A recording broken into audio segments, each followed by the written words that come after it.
नमस्कार, मैं tarot card reader, astrologer नीलम। ज्योतिष के ज्ञान, समस्याओं के समाधान के लिए हमारा चैनल एस्ट्रो अर्थ आपके पास लेकर आता है हर रोज नई-नई वीडियोस, नई-नई जानकारियाँ। ग्रह किस प्रकार वक्री, मार्गी, कम्बस्ट होकर गोचर करके अपना प्रभाव आपके जीवन पर डालते हैं, उसके बारे में हम चर्चा करते हैं।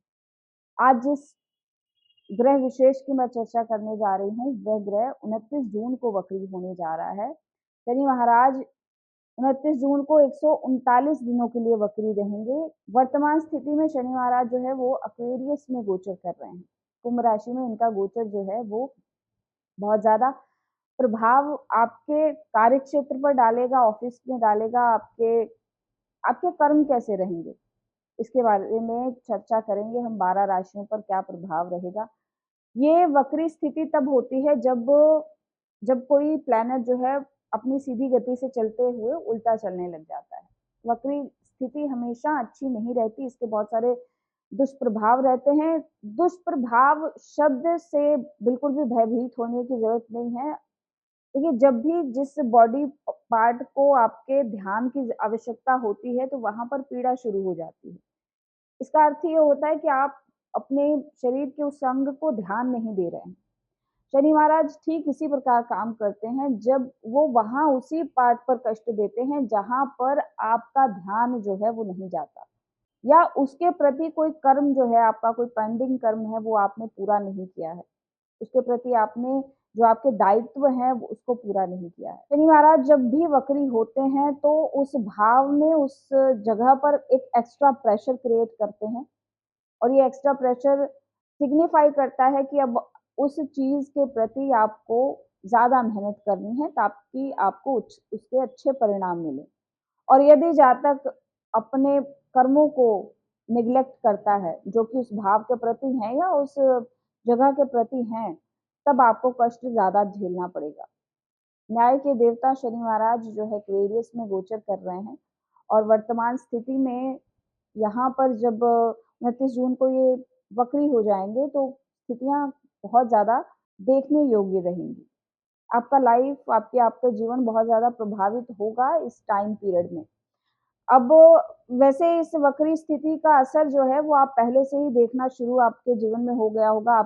आप लोग सब देखिए, चेक करिए कि आपके कार्य क्षेत्र में कुछ उथल पुथल शुरू हो गई है। आपके ऑफिस में चेंज करने की स्थिति बन रही है। कुलीग्स के साथ कोई समस्या चल रही है, जहाँ आप काम कर रहे हैं वहाँ समस्या चल रही है। राजनीतिक स्तर पर देखिए, आप बहुत ज्यादा उठापटक हो रही है। राजनीति में बहुत सारे चेंजेस आपको देखने को मिलेंगे। शनि महाराज प्रजा का कारक प्रतिनिधित्व करने वाले प्लैनेट हैं।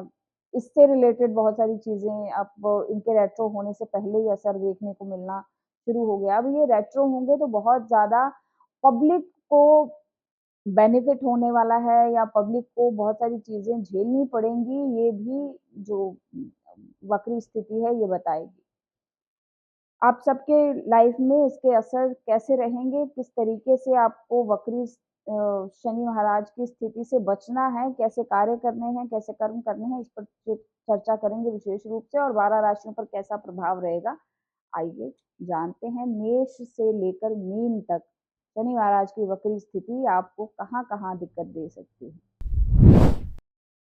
शनि महाराज के वक्री होने का क्या प्रभाव रहेगा धनु राशि वाले जातकों के लिए। शनि महाराज तीसरे भाव में गोचर करेंगे और यहाँ पर इनके वक्री होने की स्थिति, यानी कि 139 दिनों तक शनि महाराज जो वक्री रहेंगे, उसका प्रभाव आपके सिबलिंग्स पर, आपके आस पड़ोस पर, आपकी यात्राओं पर। थर्ड हाउस जो है वो, यहाँ से अब काम भाव की शुरुआत होती है। यहाँ पर आपकी इच्छाएं जो हैं वो जन्म लेती हैं। आपके पुरुषार्थ का ये भाव है। यहाँ पर बुध का भाव पड़ता है। बुध के का असर यहाँ देखना बहुत जरूरी हो जाएगा। बुध रिप्रेजेंट करता है आपके छोटे भाई बहनों को। मंगल भी यहाँ का कारक ग्रह माना जाता है। और यहाँ पर सैटर्न आकर आपके ऊपर अपने भाई बहनों की जिम्मेवारी सडनली आ जाना, अचानक से आ जाना, इसके बारे में भी बताता है। और थर्ड हाउस कहीं ना कहीं रिप्रेजेंट करता है आपकी ऐसी स्थिति, आपकी मनोस्थिति जिसमें कि आप न केवल एक किसी की रिस्पॉन्सिबिलिटी ले रहे हैं, बल्कि बहुत अचानक से या बहुत शॉर्ट टर्म में या बहुत कम समय में आपको बहुत सारे ऐसे टास्क मिल जाएँगे करने के लिए, जो कि अ, आपके लिए इतना आसान नहीं रहेंगे। अब यहाँ पर शनि महाराज वक्री होकर ये भी एक आपके ऊपर प्रेशर बनाते हैं कि कहीं न कहीं आपको अपने पुरुषार्थ पर वर्क करने की ज़रूरत है, अपने बाहुबल पर वर्क करने की ज़रूरत है।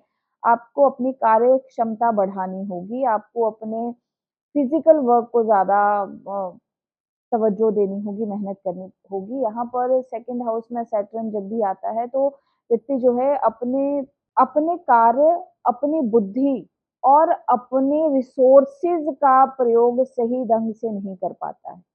जो कि हाथ से किए जाने वाले काम हैं, यहाँ पर सैटर्न जो है अब उसकी तरफ ज़्यादा इंडिकेशन दे रहा है कि आपको अपने हाथों के कर्मों पर विश्वास करना पड़ेगा। हाथों द्वारा किए गए काम जो हैं वो आपको ज़्यादा फ़ायदा देंगे और ये टाइम भी जो है वो आपको इन इन सब जगहों पर कार्य करने के लिए प्रेरित करेगा और प्रेशर भी क्रिएट करेगा। सिबलिंग्स के साथ थोड़ी-सी रिलेशनशिप जो है वो आपके नोक-झोंक वाले हो सकते हैं। उनसे आपको सपोर्ट ना मिलना ये भी कुछ एक देखने को मिलेगा, लेकिन उनकी रिस्पॉन्सिबिलिटी ज़रूर आपके ऊपर आ जाएगी। थर्ड हाउस में बैठकर शनि महाराज जो है वो यहाँ पर पंचम भाव को देख रहे हैं, विद्या भाव को देख रहे हैं। यहाँ पर जो है रिलेशनशिप भी कहीं न कहीं आपके थोड़े से डावाडोल होने की स्थिति है, लेकिन पब्लिक से पैसा कमाना या लोगों के से जुड़कर उनसे पैसा कमाना, देखिए ये थर्ड हाउस जो है वो कहीं न कहीं आपके खुद के खुद की मेहनत है, खुद के हाथों द्वारा किया गया काम है। अब यहाँ पर शनि महाराज बैठकर जब पंचम भाव को देख रहे हैं, तो आपके जो स्किल्स हैं, आपके जो कार्य है, आपका जो पुरुषार्थ है, उससे आपको लाभ मिलता दिखाई दे रहा है, लेकिन ये वक्री दृष्टि होने के कारण, वक्री प्रभाव होने के कारण अब लोगों का क्रिटिसिज़्म भी आपको झेलना पड़ेगा इस टाइम पीरियड में और अपने आप को और पॉलिश करना पड़ेगा। आपका जो कार्य है वो और ज़्यादा निखर कर आना चाहिए सामने, तभी आप जाकर अपनी परफ़ॉर्मेंस से जो गेन है वो पा पाओगे, तो ये वक्री स्थिति ये बताती है। इसके साथ ही यहाँ पर आपके भाग्य के भाव को भी देख रहा है, तो ऑब्वियसली लक फैक्टर जो है एक वो आपका बहुत स्ट्रॉन्ग होना चाहिए लक को आगे बढ़ाने के लिए या लक आपका हमेशा आपके साथ रहे, आपका पिता का सहयोग आपको मिलता रहे, उसके लिए भी आपको मेहनत करनी पड़ेगी, वहाँ पर ध्यान देना पड़ेगा। यात्राएँ जो हैं वो यहाँ पर इस टाइम पीरियड में थोड़ी कष्टदायक हो सकती हैं या फिर ज़्यादा लाभ यात्राओं से होगा नहीं। अगर कोई प्लान कर रहे हो आप ट्रैवलिंग का, तो ये बहुत अच्छा टाइम पीरियड नहीं है। इसके साथ ही कहीं न कहीं देखोगे कि आपका लाभ भी प्रॉफ़िट का जो भाव है वो भी इफ़ेक्ट हो रहा है, उसका एक फैक्टर ज़रूर निकल कर आएगा। ये 139 दिनों का टाइम पीरियड ओवरऑल देखिए आपके सिबलिंग्स, आपके संतान और आपके पिता, इन तीनों किसी जगह पर आपके रिलेशनशिप में कुछ टेंसिटी आने का या कुछ स्ट्रेस आने की संभावना दिखाई दे रही है। और जहाँ तक रही आपकी कार्यक्षेत्र की बात या लाभ की बात रही, तो वहाँ पर आपको एफर्ट अगर ज़्यादा करोगे और सीधी-सी बात है शनि महाराज जब भी वक्री होते हैं या जिस भी भाव में बैठे होते हैं उसके प्रति आपको कर्म करना ही पड़ता है, आपको अलर्ट रहना पड़ता है, आपको हमेशा अपना 100% देना पड़ेगा। अगर ऐसा आप नहीं करेंगे तो शनि महाराज का प्रभाव जो है वो दुष्प्रभाव ही आपको देखना पड़ेगा। क्योंकि अगर आप जो ग्रह है वो आपको अपनी दशा, अपने टाइम पीरियड में, अपने गोचर में कहता है कि ये मेरे रूल्स रेगुलेशन हैं और आपको उनके मुताबिक चलना पड़ेगा। तो यहाँ पर ये स्थिति बनती दिखाई दे रही है और वैसे भी इन राशि वालों के लिए साढ़े का जो ये साल है वो शायद आखिरी चरण चल रहा है इन पर, तो कहीं न कहीं आपको बहुत अलर्ट रहने की ज़रूरत है और अपने अपने किए गए कार्यों को बहुत ज़्यादा पॉलिश करके लोगों के सामने रखें, बहुत ज़्यादा मेहनत दिखाएँ कामों में तभी सफलता मिलेगी। उपाय के तौर पर आपको स्ट्रीट डॉग्स की सेवा करते रहना चाहिए इस टाइम पीरियड में और इस टाइम पीरियड में जितना ज़्यादा आप आवारा-चौपाया जानवरों का ख़्याल रखेंगे, उन्हें फूड डोनेट करेंगे, आपके लिए उतना ही फ़ायदेमंद रहेगा और ये ग्रह उतना ही अपना नेगेटिव प्रभाव कम देगा। हार्ड वर्क तो डेफ़िनेटली आपको इन सब जगहों पर करना पड़ेगा अगर आपको प्रॉफ़िट चाहिए, गेन चाहिए तो। अदरवाइज़ ये प्लानर जो है वो आपको ये टाइम जो पर्टिकुलर है काम का प्रेशर ज़्यादा देने वाला है। सिबलिंग्स के साथ थोड़ी-सी आपको बहुत समझदारी या दोस्तों के साथ बहुत समझदारी, पेशेंस के साथ चलना पड़ेगा, नहीं तो चीज़ें खराब हो सकती हैं। तो ये था धनु राशि वाले जातकों के लिए वक्री शनि का प्रभाव। अब बात करेंगे हम मकर राशि वाले जातकों के लिए शनि महाराज किस तरीके का प्रभाव देने वाले हैं।